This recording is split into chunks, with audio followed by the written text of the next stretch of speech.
Hi everyone, this is Attorney Lilian, and I am here today with your Tuesday tip.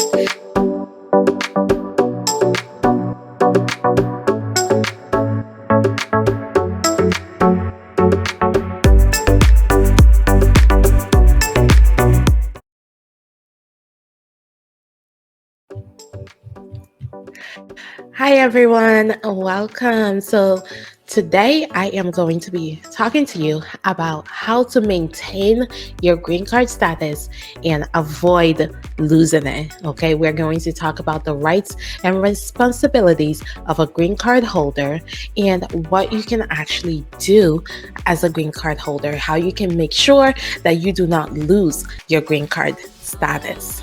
Okay, and I'll also talk about how you can go from a green card holder to a citizen, which will make your life a lot easier and give you even more rights.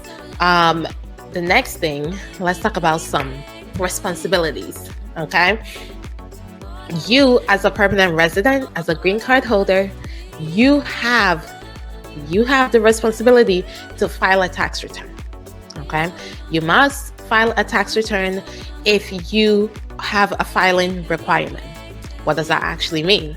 It means that if, let's say you weren't a permanent resident, you were a citizen, and you have a filing requirement, the IRS requires you, based on your income, based on your financial situation, to file a tax return.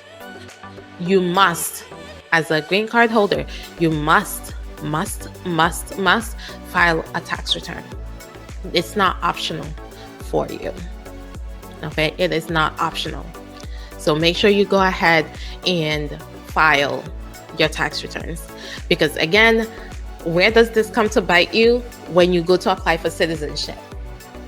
Okay, when you go to apply for citizenship, one of the questions they ask is, have you filed a tax return for every year that you have been a permanent resident?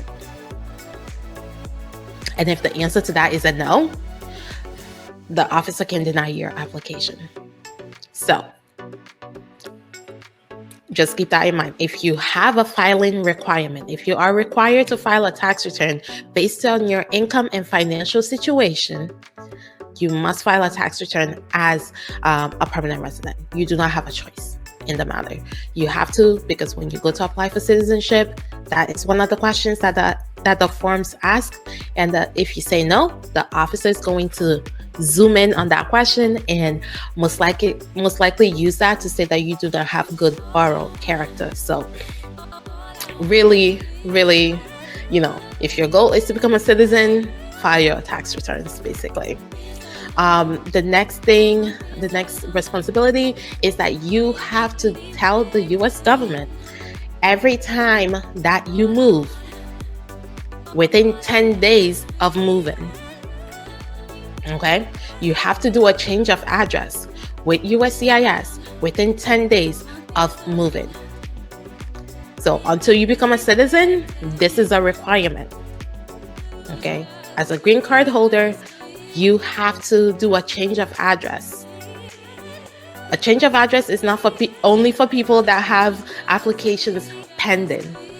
As a permanent resident, every single time you change your address, every time you move, you have a responsibility of updating your address with USCIS within 10 days of moving. Okay, so just keep that in mind. I know this requirement, a lot of people do not follow.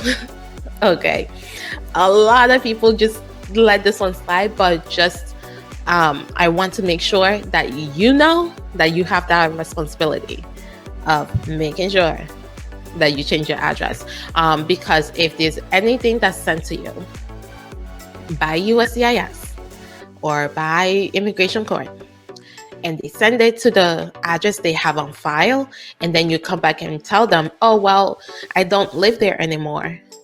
You shouldn't have, denied something, rejected something, found me, removable, anything like that. If you don't update your address, you can't use the, oh, I didn't get notice excuse, right? because you're supposed to update your address. And if they send it to the last address they had for you, and then you come back and tell them that you didn't get notice, well, that's on you, unfortunately. So just make sure you update your address. So the next thing is, basically, you have the right to live and work in the US, right? As a permanent resident, you have the right to live and work in the US. With your permanent residency, even if you lose your card, right? So let's make this clear. Even if you lose your physical permanent resident card, you are still a permanent resident. You just don't have proof of your permanent residency. That's what the card is. The card serves as proof of your permanent residency, not the permanent residency itself. So losing your card does not mean you're no longer a permanent resident. So even if you lose your card, you still have a right to live and work in the US. Now, your employer, right, if you're applying for a job, or if you have a job and you need to renew, and they can ask you for proof of your permanent residency. So even though you still have a right to live and work in the US, when you lose your card, you still may need to provide proof of your residency. Okay, so that is your tip for today. If you have any questions, go ahead and put them in the comments. And if you like this video, go ahead and share it. If you know someone who needs to hear this, go ahead and share the video with them. If you like what I'm talking about, like the video. And if you're watching in a place that you can subscribe and you do not want to miss any of my uploads, go ahead and hit the subscribe button. And I am Lilian Chukura. I am the lawyer and owner of Lillylegal, where we help our clients get status for themselves and for their family using the U.S. immigration law system. Thank you. Bye.